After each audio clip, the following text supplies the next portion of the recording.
Padma Vibhushan award గ్రహీతలు Telugu ప్రజలు తెలుగు మాట్లాడే భాషా ప్రాంతాలలోనే కాదు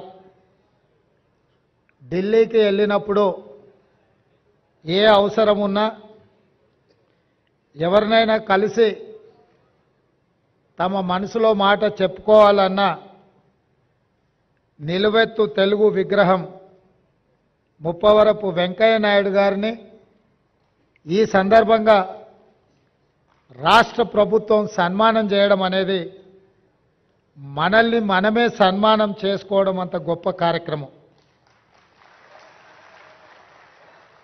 అదేవిధంగా మీ అందరి అభిమాన నాయకుడు గొప్ప నటుడు పున్నమి నాగు సినిమాలో నటనలో a commitment ఉండేనో Uyyalawada Narasimha Reddy cinema సందర్భంగా చేసిన నటనలో అదే కమిట్మెంట్.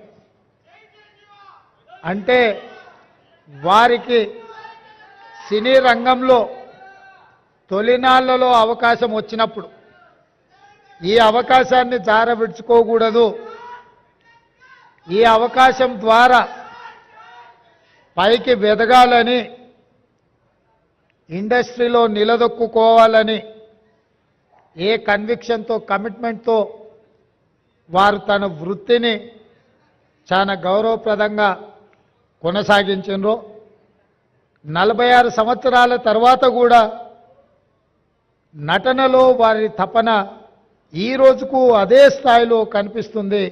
వారే మిత్రుడు చిరంజీవి గారు. నేను చాలామంది నటులు నాకు చాలామంది తెలుసు, ఎందుకంటే చాలా సంవత్సరాల నుంచి ఈ ప్రాంతంలోనే ఉండడం వల్ల 2 సినిమాలు 3 సినిమాలు హిట్ కాగానే ఇంకా వాళ్ళంత గొప్ప నటులు లేరని వాళ్ళకి ఎవరు పోటీకి రారని భావిస్తుంటారు. కానీ 150 పైచిలకు సినిమాలలో గొప్పగా రాణించి జాతీయ స్థాయిలో అంతర్జాతీయ స్థాయిలో గుర్తింపు పొందిన చిరంజీవి గారిలో ఈ రోజుకు ఆ కమిట్మెంట్ ఉంది. ఆ కమిట్మెంటే వారిని ఇంత గొప్పగా రాణించే అవకాశం కల్పించింది.